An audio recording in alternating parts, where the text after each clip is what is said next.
All right, folks, it is new bike day. Again, every year I buy myself a new Surron light bike, and here it is. The only difference is this year, this is not for me. This is actually for you guys. This bike is going to one lucky winner on hicksfam.com, along with $1,000 if you're interested in getting involved. First link in the description.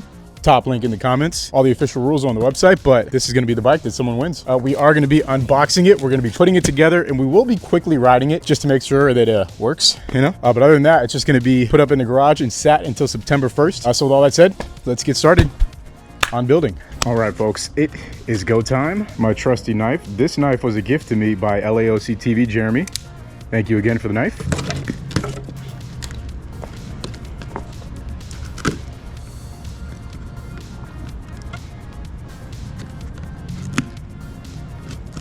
I just wanted to use Jeremy's knife for that. We probably won't use it again. We got trusty dusty scissors. So fun fact, I actually don't know what's underneath this besides that it is a light bike. That much I do know. I don't know what color it is, what they included besides the bike, but this is the 2024 light bike, so it has a couple of changes. Otherwise, it's pretty much the same thing we've been getting each year. The same good, reliable bike that Surron churns out.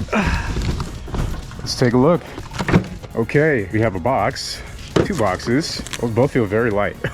Either of them is a oh, we got extra tires. Whoa. These are nice too. These are really nice tires. These are like kind of like all-terrain style. Okay, well, whoever wins this bike is getting an extra set of tires and tubes, which is awesome. That's cool. Keep in mind, your experience may vary. Don't watch this and think that if you buy a light bike anywhere, you're gonna get an extra set of tires and tubes. I just want to throw that out there. I want to make that very clear. But everything you see here is going to go to one lucky winner, which is awesome. So the bike comes with the same 70 over 100 19-inch tires. You got a green decal. This looks just like my previous bike, or should I say my bike, because I'm going to be keeping my Surron, and this one is going to one of you guys. The first thing I want to do is take a look underneath this. All right, we'll be using this knife again to open these boxes. Let's just get them open. This looks like charger. Okay, so they gave me the wrong charger. That is not a USA plug. Don't worry, whoever wins, I will give you a USA charger. This is literally I don't know, we'll figure something out to do with this, I guess. Oh, wait a second, wait, what? Just open this box, and this is the charger. This is a charger. This isn't an OEM charger. Interesting. Either way, I have an OEM charger, so I'll be including that with whoever wins this. I'll keep this one for myself. This is like some type of aftermarket charger, but it has a USA plug, so I'll keep this one. Someone else will get the official Surron one to go with it. Okay, so there's that. I cannot afford to drop this because this will go straight through my foot. Let me just put this away. This knife is so sharp. So where is our key? We have all these other little details. Is the number plates. As stated by the manufacturer, these bikes are for off-road use only, and that is how the winner is intended to use it, FYI. There's no key here. Here is our front fender. You guys know I'm not really the biggest fan of running the front fender, to each their own, you know. Here's our keys. Good to know that they didn't forget these. So let's go ahead and pop this open right now. So this new 2024 Surron has a new style battery connector. Look at that. That is an upgrade. So fun fact, the Surron that I have, oh my God, this is my favorite part about this bike. This battery is so light. The majority of heft on these e-bikes usually comes from the battery, and this one has by far the most manageable and lightweight battery of the bunch. So as you can see right there, this is a 40 amp hour battery. The bike that I have is a 38 amp hour, so get a tad bit more capacity with this 2024. Should result in ever so slightly more range depending on your weight, but primarily it is just a much cleaner look. Anyone with a previous gen Surron knows that there's 2 cables you need to slot into the battery right here, and they've consolidated it into one, much more efficient looking, and that's how that looks when you got it in. Very nice. It's burning hot, folks. It is actually extremely hot. I just wanted to get this. But here's what we got. So I'm gonna let like an hour or two pass. I'm literally burning out here. I'm sweating. I'm gonna come back out here and put this together when it's like 10 degrees less hot. It's like 92 right now, and I'm cooking just doing this little part. So stay tuned. Okay, so ignore this. This is an Amazon driver left this here one day at my house, and they just never came back to pick it up. I even put it outside, and yeah, I have this. That's irrelevant to what's going on here. So we just put together an E-Ride Pro the other day. The installation process is pretty similar to that. The only difference is on the Light B, the rear shock is already installed. You don't have to do the installation of that yourself. If you saw, it's just like 2 screws you have to undo and then tighten. Other than that, it's just a front end. We put the handlebars on. These bikes are so simple. You just like take the lid off, put the wheel on, put the bars on, you're ready to go. Of course, if you are buying one of these bikes for the first time, if you stumbled upon this video to see how to put it together, suggest you take it to a shop if you don't have that much experience. It is very simple, but these things do go fast. You can't hurt yourself. So if you are not experienced on putting bikes together, just take it to a bike shop. They'll figure it out. It's very simple. Anyways, we're gonna get straight to getting all this packaging off. Now, I'm going to ride this bike today or tomorrow morning with these tires on. I'll include these tires fresh, so whoever wins the bike can just throw them on and have brand new tires on the bike. I can tell by the way they look, they're like an all-terrain tire, so I'm sure they'll be really good on pavement and probably good on fire road, like hard packed dirt. These have these knobs, so they can be a little bit better in dirt and mud. Most people swap out the stock tires. I love them for their purpose. They're not the best tires by any means, but they're good for the way the bike is built out of the box. But it is nice to have options, so I'm sure whoever wins is going to love the ability to swap tires for a more street-oriented option. The bike is going to overall look better with these two, so I'm pretty tempted to put them on. But for the sake of brevity and so I can just ride this thing real quick, I'm going to use the stock tires. The good old Light-B. Man, I really do love these bikes. This is where it all started for me. And there's so many different... This is very tight. You could hurt yourself on this if you're not careful. Probably be more careful than that. There's so many different e-bikes out there, and most of them I think are just not very good. Surron is, I mean, it is what it is, man. They got the brand name, they got the reliability. They're just solid, reliable bikes. You know exactly what to expect. I will say the E-Ride has been impressing me. It has its own set of issues. None of these bikes are perfect, but if I only could ride one for the rest of my life, if someone put a gun in my head and said, okay, you have to pick one, you can only take one, it'd be a 50-50 toss-up between this and the Ultra B. I would probably still take one of these. At least I know it will always work. The Ultra B will too, but this does have the stealth aspect going for it. We're at a point now where it's like, this is the last of these style of e-bikes. It's not like trying to be a full-on small motorcycle, I feel like. The Light-B is still, you could say it's underpowered compared to everything else, but I think it's perfectly powered. I don't think it's underpowered at all. I think it's just powered. Like, it has the exact amount of power for the size of bike and what it tries to be. How lightweight it is. A lot of people don't care about the weight thing, but trust me, it is.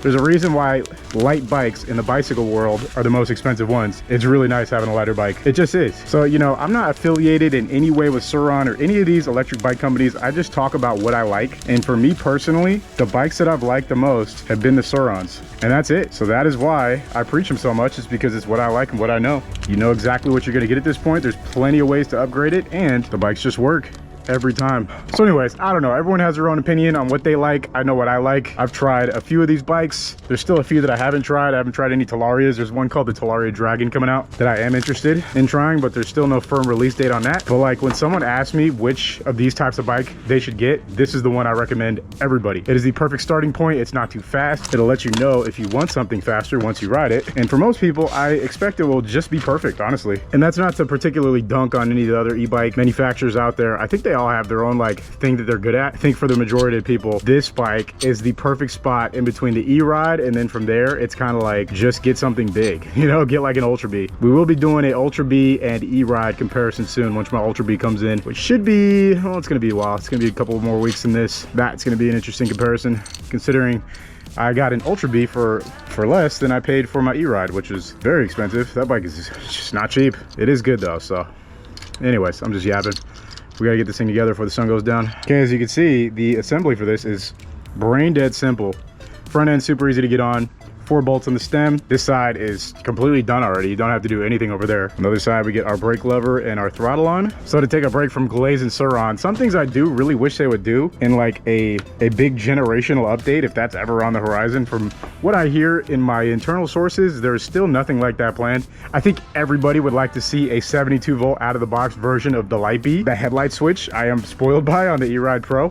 Such a tiny thing that is just simply amazing. I really wouldn't mind that coming OEM stock out of the box. A lot of people think the bike should come with better tires. I personally think these are okay. And the main benefit of it is that these tires keep this bike feeling really light when you're just riding around. There's not a lot of rubber. You quickly notice when you add more rubber to these bikes that it immediately starts feeling sluggish and slower. The entire bike starts to feel slower when you put thicker, heavier tires on the front or rear. So pretty sure that's a intentional design decision they've kept over the years, keeping these tires on there. But you know, probably something they could consider sure if they did like a V2 of this bike, if that's ever on the horizon. I really don't think it is. This is pretty much what you get. If anything, they'd probably come out with another gen, like the Ultra B, like a whole nother like vertical product line type of release, if they did something like that, which I don't think is on the horizon either. The Ultra B really fixes any of the problems you've had for this bike. Now remember, Surron really believes in keeping their bikes off-road. They do have you know, a big portion of their audience that enjoys their bike on road, myself included, but they intend for all their bikes to be used off-road. So that is why to some people, some of their design decisions may seem questionable or whatever the case is. I mean, for me, it's pretty easy to understand why they do most of the things they do. You could definitely argue that they are not making any major changes as a way to reduce the prices on these things, which is totally fair to assume. And in that case, you know, I mean, if you want more, there's plenty of options out there. It's not like there's a lack of options anymore. There used to be. I remember when I first got into this, it was just like Surron, and then there was one other model of Talaria that was available, but now there's like a whole breadth of things you could pick from. I genuinely need to order another one of these for myself. I forgot how nice it is to have a brand new bike. I kind of want to keep this one, but I cannot. All right, we're getting our headlight on. Boom. Last thing is the wheel, really. We're gonna tune these and make them fit together properly, but we could do that later. Just gotta slap the front wheel on. This bike is honestly ready to ride. Let's see how much juice is in the battery. Go ahead and flick it on. 67%. This thing's ready to go out of the box. Love it. Bam. All right, that's all ready to go. Last step, and bring our trusty stand, which we have acquired. So if you saw the last time I put the front wheel on, there's a variety of methods to do it. One way is to put it up like this. Oh, we got some more things to cut through. I'll show you this. I do not recommend anyone do this way, but it is a way that you could do it if you don't have any other option while the bike is still on its pallet. Also, the Allen keys that come with the bike, don't lose them. Keep them. They're the perfect size for these tricky bolts down here, which are easily strippable, and I mean easily strippable. You're gonna have a really bad time if you strip any of these 1, 2, 3, 4 pinch bolts down here. That's just a word of warning. Never, ever, ever try to use the wrong size Allen key. And also don't over tighten them either. Take these 4 out, take our big Allen key, undo this bolt right here, do it on the other side as well. Then like any other pair of mountain bike forks, if you've ever dealt with from a mountain bike, you have a through axle that you need to pop out. So you use this, the biggest Allen key you got, angle it at an angle to where it catches on the edge of the through axle. Just start tapping. It's honestly good. We got one fork leg out. Pro tip, try to avoid touching your brakes at all before you got your front wheel on. Just don't do it. Anyways, you should get yourself something like this, but if you don't, do this right here and do this and put it right here. This is one way you could do it if you need to. Even better if you put it more in the corner like this. So you have your bars up against a wall here, and then you have another wall for it to fall backwards on if it does happen to fall. But this is pretty stable. This is how I put on my E-Ride Pros wheel. This is just an option if you are brave enough to try this. I don't recommend anyone actually do it this way, but that's a way that I did it. I don't know. Anyways, let's continue. Remember, when you do this, this leg is gonna shoot out like that. And that will completely injure you badly. If anything of your body is in the way of this, it will knock you out. It will damage your hand or any bones in the way. So just a word of warning. Try to you never know, you could be saving someone's life by including that right there. Anywho, jeez, look how nice these bikes are when they're new, man. Everything is so clean. Couldn't use our fancy little stand. Perfecto. Everyone who's saying I should have invested in one of those a long time ago, yeah, you're totally right. I should have. They're really necessary is how I'd put it. Kind of got a mess back here, but we had to move to avoid sun. It was so hot, man, when I started. I had sweat in my eyes the second I started filming. Front wheel has these 2 cones, which you will need for your front wheel to fit. These tend to stick in a little better over time, but at first they're a little finicky. You can try and twist them in to hold them in place, because this part is always a little bit of a hassle. You gotta fit your brake in, slide the through axle. Got a cone error over here, fix that. A little bit of exercise and patience in this through axle back in, but we got it. Tighten these down a bit, not all the way. Make sure they're flush on both sides. Get our 4 pinch bolts back in there. I'm not going to film this, I'm just going to do it. Tighten up our front end, which we did not do, and then the bike's ready to roll. All right, we are all done. We got everything completely installed. Let's just take a second to appreciate the beauty of these bikes when they're brand new. They never look as good as when they're fresh out of the box. Just gorgeous. I think this bike is going to look even sicker with these tires. If the winner chooses to put them on, it's really going to make this bike look super aggressive, but I love the way it comes out of the box. So let's go ahead and turn it on for the first time. Let's see how it sounds with our new fancy braided cable and slightly larger battery. Moment of truth. Oh, wow. Dude, it sounds so smooth. Whoa. Whoa, dude, the bike sounds way smoother than mine. I mean, mine sounds like, you know, it's been beat up a bit, but it sounds like they use a different belt. Dude, it's so much quieter. Well, that's really nice. I gotta take this packaging off. I literally didn't even notice this. We gotta take this off too, so I'll do that. But I'm really impressed at how smooth this bike sounds. Wow. Okay, now I really want to keep this. I might have to order another one. Okay, next thing we're gonna do is take it for its first ride out in the city. Let's go. All right, folks, we're out here with the Surron Lipey, the 2024 model year. The first thing you notice is this bike is absolutely pristine. I promise whoever wins the bike, I'm gonna clean it to make it look just as good as it does today. But man, there's nothing like the feeling of riding one of these bikes when they're brand new, fresh out of the box. It's just clean. The tires are clean, the chain is even clean, everything is just sparkling and nice. It's an unbeatable feeling. Another thing I love about these bikes is how easy they are to maneuver. I parked on a slant. I'm on a slant right now. It's like a, I don't know, like a 10-degree incline. And I was able to get this bike out with ease. I would not be able to do that with any of my other bikes, for sure. So anyways, I'm gonna give it one more final look. Everything is just, it's just so clean. I had to, you know, admire its good looks for the first time before its initial ride. Anyways, we're out here in Hollywood. We're about to ride the new Surron for the first time. Let's see how it goes. This is actually my first time riding it since yesterday, putting it together. We have a 100% battery. You guys see that? It actually says 100%. I'm gonna leave this on too, just for whoever ends up winning this bike. I want to keep it as nice as possible. I will still also be cleaning it to make it look just as sparkly and nice as it does today for whoever ends up taking it home. With all that said, let's go. We're on an incline. Ooh. Hey, boss. Okay. First time. Okay, we should probably not horseplay right here. This is the off-ramp of a freeway. Wait, there's a brush fire. You guys see that? Whoa, look at that. You see how low that helicopter is? What the hell? Dude, how did I completely not notice that on my way down here? There's a straight up brush fire going on in the Hollywood Hills. Look at this. Hold on. Oh, we got to go over there. I don't know how far we can get. Oh, do you see that? The helicopter spraying water on it. Dude, that's crazy. Hold on. We got it. Okay, we now have an agenda along with filming our initial thoughts of this bike. So, oh, dude, I'm so stoked to have a brand new Lipey. I'm so excited right now. These bikes are simply my favorite. If I had to rank out of all the e-bikes I've ridden so far as my favorite, it really is, this one is still first.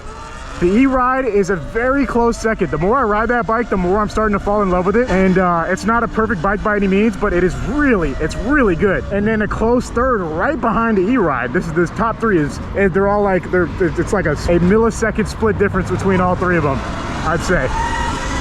Top three is Ultra Bee. I actually love the Ultra Bee so much. I've been thinking about that bike so much nonstop that I have 4 of them on order. I got throwing it back. Damn, what okay. Yeah, also another thing I'm noticing, this bike sounds a little bit quieter. Does it not? Oh, let's go ahead and pick up some speed. So, this bike is in kilometers. So we are reading a kilometers per hour output, but I mean, I'm gonna be 100, bro. This bike feels like it's just so good for the price point, dude. You really cannot beat it anymore. It's still so peppy. For a 60 volt, now it has a little bit more amperage in the battery, which is nice. Oh, this is all traffic probably from this brush fire, huh? I was like, there's never traffic right here. We're on Cahuenga going northbound. This ends up taking us to the valley if we follow it all the way north, but it also takes us to the 101 freeway, which are 2 things we're not really trying to do. I just want to get a better look at this brush fire. I couldn't believe what I was seeing right there. That was crazy. It is fire season though. Yesterday I think was the hottest day of the year so far. Where I lived, it was 95 degrees up in Valencia, California, which is pretty hot to say the least. Lots of roads closed right here. A lot of people will try and park for the Hollywood Bowl. This is parking for the Hollywood Bowl in the neighborhoods right there. That's why they have those streets closed off. Dude, this thing still has so much pep to it, man. Oh, here we go. Dude, look, hold on. This is a perfect shot. Whoa, whoa, whoa, whoa. Oh my goodness. What's going on, man? Everybody needs to take a chill pill. Wait a second. First off, we got a perfect look at this right here. This is the perfect shot we're going to get. Or at least the best we're going to get. I'm sure if we go on the other side of the road, we probably won't make it past right there. You see there's traffic coming this way. They're probably getting redirected because you can't go this way. Hold on. Let's go ahead and get as good of a shot as we can. Where is this? Where am I? I don't know. Don't mind me for a second though. Wherever I'm at, this kind of looks like, oh, there's a bird scooter, so there's that. Oh, here we go. Yeah, right here, it's perfect. All right, let's go ahead and get a phone shot. Uh-oh, look at that, dude. That looks like it was a significant brush fire for a second. iPhone 15 Pro with the zoom. There's still some smoldering ashes, as you can see there, and kind of all over. So this was probably burning. It looks like it's pretty much contained by now, but there's probably a chance of it raging out of control for a moment. Luckily, well, we saw that helicopter. Hopefully I can show you guys that shot if I can punch in. That's crazy. I've never seen that in real life. The helicopter dropping water like that. That was pretty impressive. Looks like they're just taking care of all the ashes. Even one tiny, look at that. Wow, I kind of missed it. Dude, that thing is that's the lowest I've ever seen a helicopter, I think. Except for crime scenes in South Central where the LAPD is very low. He's real low. I think we may see another flyover him if we're patient. Look at him, there's a bunch of firefighters up there. Probably just making sure there's no smoldering whatsoever. Any of those like embers, even the slightest one can start the fire right back up. Wait, maybe. Yeah, he is. Holy, what a unit. Dude, that is so cool. I've never seen that in person. That's awesome. Well, there's that. There's another element to this video. It's supposed to be an unboxing, but when in LA, it's never that simple. I'm trying to show you guys how many fire trucks. There's probably like 50 or 60. We're completely blocked by the shrubbage, but it goes like all the way back there. Oh, there's a person right here. I did not even notice him. I'm gonna be honest. Holy crap. How you doing? Dude, okay, so that was I got sidetracked off of our main purpose of today. Let's see if we can actually get a better shot of what's going on over here. Nah, they got us blocked right there, so this is probably as good as it's gonna get right here. I've never been here in my entire life. You know, like in the city you're in like a place where you're like, huh, I've never stood here and done this. I've never stood right here on this bridge over the 101 freeway and just been here. So this is what this is like. They're still working on putting that out. They're probably gonna be here for a while, honestly, so. It's LAFD in the flesh doing their thing, man. Shout out to all our first responders out here in LA. They got hard jobs, man. Shout out to all of y'all. I know a lot of you guys watch my channel too. Shout out to any of you if you're first responders anywhere around the country or the world. Feel free to chime in the comments. Yeah, looks like they're starting to clear out. They mainly have it under control. The helicopters are out of here. Impressive stuff. Yes, sir. Los Angeles County Fire right there.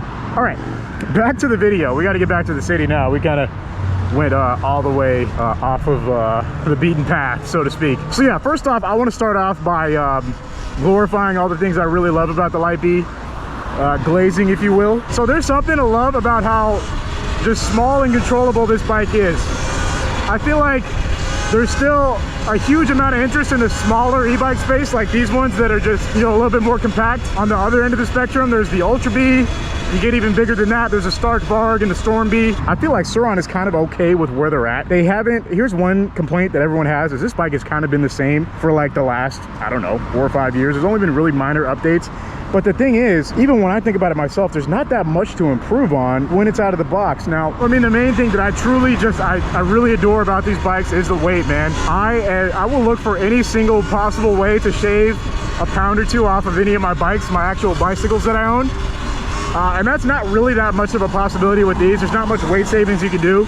There's been other brands that have come out with like carbon fiber bikes and, you know, stuff like that. But I think as far as the durability versus performance calculator, this is pretty much as good as it's gonna get for this weight bracket and this power level. Like, this bike still goes fast.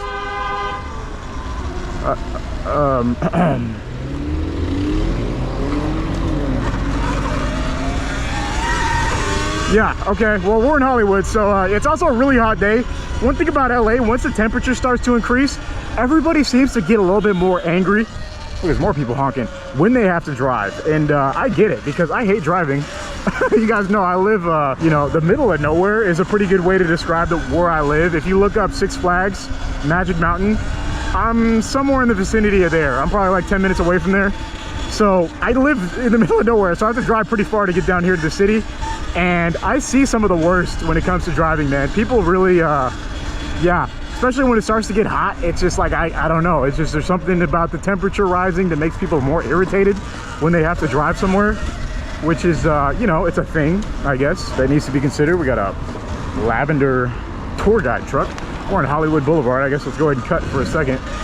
I didn't really feel like going all the way to the city, mainly because of that. When I was driving down here, dude, I was losing my mind because it must, now I understand it was because of that fire, but people were just driving like psychopaths and there was traffic. So I was like, all right, we're filming in Hollywood today, screw it.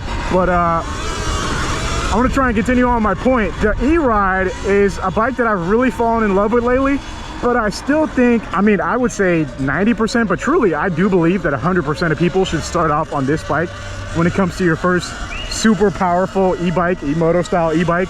These are called e-bikes loosely because it is still an electric bike, but let's be real, they're e-motos. You know, it's more of a moto than a bike. There's no pedals, there's no, you don't pedal the bike to gain momentum, you throttle it. There's absolutely no pedaling system, so it's not a bicycle, but it is a bike, the same way a motorcycle is a bike, right? So I wholeheartedly stand by this now, especially because I have a decent amount of experience with these, and the E-Ride still scares the hell out of me, dude. It is a good bike to move on to, but I do not think it should be people's first bikes. I really don't. That thing is super powerful. It is equally as powerful as an Ultra B. So I think that it is the exact same as buying an Ultra B for your first bike. Now, that will make sense for a lot of people if you, like, say you come from a dirt bike riding background. Like if you race motocross, well then the Light B, you're gonna understand why it's fun, but you're also gonna immediately want more, right? You're gonna immediately want more. You will immediately want the E-Ride Pro's power. You'll immediately want the Ultra B's larger size. Things like that are gonna make you like be like, oh man, I should have got this instead. But for someone getting into this, like for me, when I got into Surrons, I had just been riding bicycles my entire life before that. I can count on my one hand the amount of times I've ridden a dirt bike before I got a Surron. Three times total ever, for like a total of 30 seconds to a minute. So I had no experience in motocross getting on a Surron for the first time. And I truly believe this. If my first bike was the Ultra B or the E-Ride Pro, I would have gotten severely injured at some point in the first year. I completely believe that. Because of the way I ride and how I'd like to just gun it at some points. Like, the thing about these bikes is they have enough speed. Well, this one too, this one goes fast. It takes a little longer to get there than those other two bikes. Let's go ahead and pin it right here. As you can still see, this is fast. Right here, we're going fast. Like, if something happens to you at this speed, you're gonna have a horrible time. You better be wearing, at the very minimum, a helmet. And even more than that, I would wear at least like a chest protector, or, you know, like, I mean, some people wear full-on leathers on their Surrons. I am not a gear hater. I like wear whatever gear you want. A lot of people will clown on you if you're wearing like certain gear, like protected shirts, chests, shoulders, pants, etc. That's, you know, I mean, whatever. It's the same way like people used to make fun of BMX riders who wore helmets and would film street clips. That used to be a thing from where I'm from, the BMX side. I get it. It's always like, you know, it's more fun to not wear gear. I totally understand that. But here's the thing, when you crash, you're really gonna wish you had all the gear that you would purchase and maybe have sitting at home on your body at that time. That's just, that's something I believe in. So anyways, with all that said, I think the other two bikes are great bikes to move up to. God, Hollywood Boulevard is packed. What the heck is going on here today? Inside Out too. Okay, cool. Yeah, I think they're great bikes to move on to, but as far as the first bike, man, I really do believe this is where everyone should start, is the Light B. Get the Light B first. These things have incredible resale value. They hold their value in, like, I've never owned anything that has held their value as well as a Light B does. Someone got broken into, LA stuff. So, you know, you will not have a problem moving on if you do choose to, but this is going to tell you exactly where you're at. You know, depending on how much moto experience you have. I mean, a lot of people just get on this thing bone stock and they love it. That was me, you know. I rode a stock Surron for how long, guys? Like 2-3 years. Made some banger videos too. You know, made some good content, and then I was like, okay, let's see what else is out there. But I still have an affinity for these because it's not just, you know, and this is like my opinion. I don't think everyone will agree with me on this. It is not a game of just upping the power constantly. Like, how fast can you go? How much power do you have? What's the voltage, what's the amp hours, just, you know, you can always increase those infinitely. But there's like, the reason I think that now I kind of understand more about why they haven't changed this bike so much is because it fills the niche that it wants to be in. The bike is just what it wants to be already. Like, this is a really composed, simple bike for someone who is looking for exactly what this offers, which is not a crazy amount of torque at the low end, a still decent high speed, a very lightweight. Here's one thing I cannot do with all my bikes easily at this point, is lift them up easily off the ground. I can pick this bike up. I didn't think I would mind the extra like 16 pounds or whatever it is on the e-ride as much as I do, but I really do miss how light these bikes are. I'm always saying how I don't really care about going as fast as possible, because I mean, that's not really the concept of what my channel is about, is just going really fast on e-bikes, right? It's more about exploring, and you don't need to go 60 miles an hour to explore. Like, that's kind of eliminates the point, actually, because then at that point you can't even see anything. What I like is for a bike to work and not have a bunch of crazy features that complicate things, or just fail to turn on when I want to go ride it. And that's also not a dig at any of the other bikes that I've ridden. The Surons I've ridden have been bulletproof, to be fair, and a lot of other bikes have not. They've been bulletproof, just to be completely transparent. The e-ride so far has been decent. I had that weird thing going on the other night where it was beeping at me like the entire night. That was weird, right? But other than that, I haven't had a problem with it, and I really do like how that bike feels. It is fun being able to pull it and go really fast. So that's the state of the Surron Lightbee in 2024. More of the same. Let's see, we've done a little bit of a lapse and we're on 88%. I'd say that's appropriate for how far we've gone. There's more I could expound upon. I will try and sum it up real quick like this. The e-ride Pro has these benefits. It's fast. Right out of the box, it's really fast. It's got that 72 volt power. The battery life seems at least on par with this bike, if not ever so slightly better. So I'll wrap it up and say this, because this is not really a comparison video between this bike and any of the other ones that I have ridden or that I currently own. It is just complimenting this bike for how good it is. Take all that with a grain of salt too. I mean, ultimately it's hard because most people can't get out and ride these bikes before they buy them. I didn't even I didn't even have the option to. You know, I had no ability to ride one of these before I bought it. So you're right here on YouTube looking for opinions of people that own them to try and make a decision. I get it. And let me tell you right now, there's no one size fits all for you. I'm sorry, bro. There's just no answer to the question of which one should I buy definitively. They're all good in their own way. So there's that. You know, you can always buy both. You can buy all three. You can buy this, an Ultra B and an e-ride Pro. I mean, that's what I did. So it's like, what it comes down to is they're all really good for their own specific niche. This is like the one that's really light if you just don't feel like dealing with a heavier bike. The e-ride Pro is just kind of in a weird league of its own, because it's still pretty lightweight and really fast. And it's not perfect by any means, but it's really good. And the Ultra B, I'd say, is the best of all three, except it's big. So that's its own trade-off. You know, the fact that it's bigger is good for some people and not so good for others. So that's that, you know, that's my opinion on all these bikes. Let me know what you think. But of course, don't forget, you can be the proud owner of this bike and $1,000 if you hop over to hicksfam.com, the top link in the description or the top posted comment. I'm gonna go home and clean this bike up. It is gonna remain exactly like this. Remember, it comes with an extra set of tires and tubes. And yeah, hopefully someone is gonna start their e-bike journey the same way I did with my favorite bike that exists right now, the Lightbee. Get in the comments, let me know what you think. If you enjoyed the video, make sure you like it, subscribe if you're new. I will see you guys in the next one very soon. Peace out.